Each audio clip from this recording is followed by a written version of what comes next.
We're now in week 5, and this week we're discussing how we can utilize our home to serve those around us. It's not shocking, but studies say that we spend most of our time in the home. And so I think if we're looking to serve the Lord in all that we do, we ought to think about how we can use our home to serve the Lord. Today we have a special teaching from John Mark Comer. And so you might be familiar with him, but if not, he's an excellent and gifted teacher. Here's John Mark Comer teaching about hospitality. You see, this is what Jesus does. He's a peacemaker. He turns enemies first into a guest at his table, even if it's at his rich friend's house. And then he turns guests into family.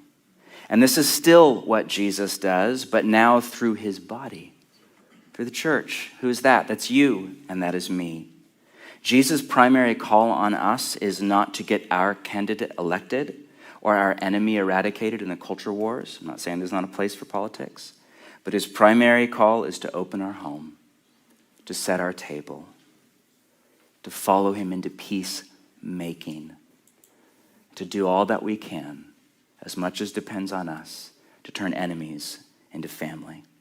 Now, is there a practice from the way of Jesus to index us toward peacemaking in a culture of political polarization? Yes, it is what the New Testament writers call hospitality.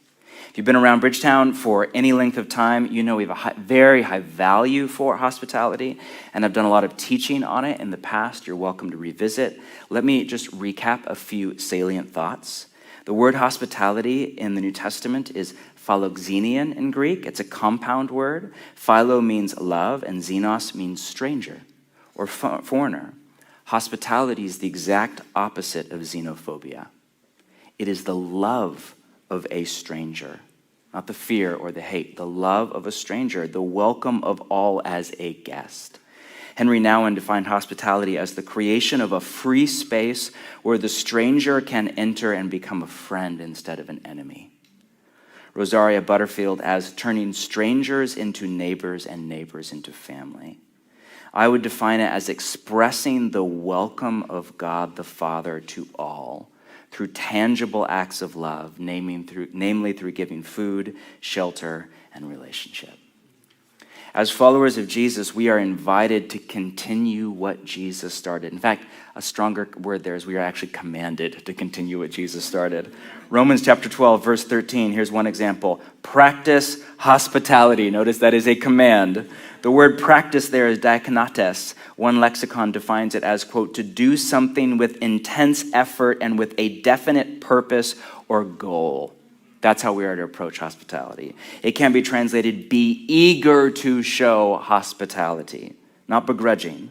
1 Peter 4, verse 8, above all, love each other deeply because love covers over a multitude of sins. Beautiful idea. How do we do that? Quote, offer hospitality to one another. Here's for all of us introverts and neat freaks, without grumbling.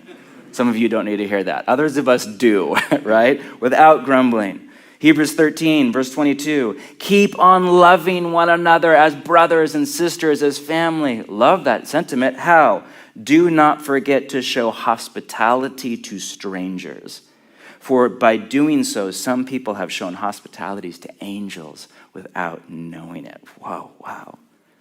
Over and over, we are commanded to practice hospitality, to follow Jesus' example, to open our home or our apartment or go to a tent in the city at our invitation and sit down and welcome people that are not like us. My favorite book on hospitality is by Rosaria Butterfield.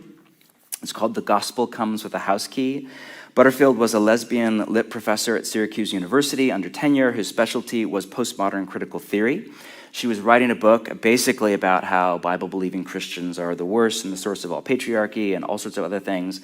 And in order to write this book, she had to actually do research, and she had to actually spend some time with these Bible-believing Christians that she had grown to hate.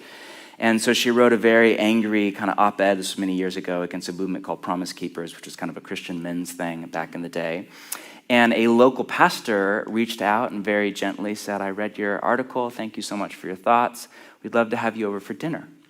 And so she had to do some research anyway, so she said yes, and you can read her stuff. She has also a memoir that's beautiful.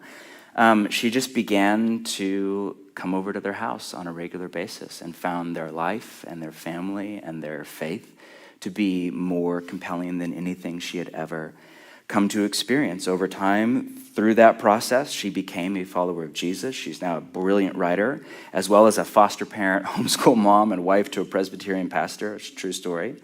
And her basic case is that the LGBT community does a way better job at welcoming strangers than the church, and that we need to recapture this ancient practice as our heritage and not a fringe idea for extroverted people with a nice home who like to entertain, but as core to following Jesus. I don't care if you're single and you live in a college dorm room, we find a way to embody this. I don't care how introverted I am, like this is just way of Jesus stuff. This is core. She writes, radically ordinary hospitality. Those who live it see strangers as neighbors and neighbors as family of God. They recoil at reducing a person to a category or a label. They see God's image reflected in the eyes of every human being on earth. Those who live out radically ordinary hospitality see their homes not as theirs at all, but as God's gift to use for the furtherance of his kingdom. They open doors. They seek out the underprivileged. They know that the gospel comes with a house key. The gospel comes with the hospitality. What a great challenge and reminder this week about hospitality.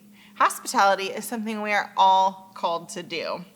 And Romans 12:13 tells us to seek opportunities to show hospitality. And remember, hospitality is loving a stranger. So, where do you feel like you fall in with this? Are you seeking out opportunities to show hospitality, to love the strangers you're interacting with? Discuss this with your group.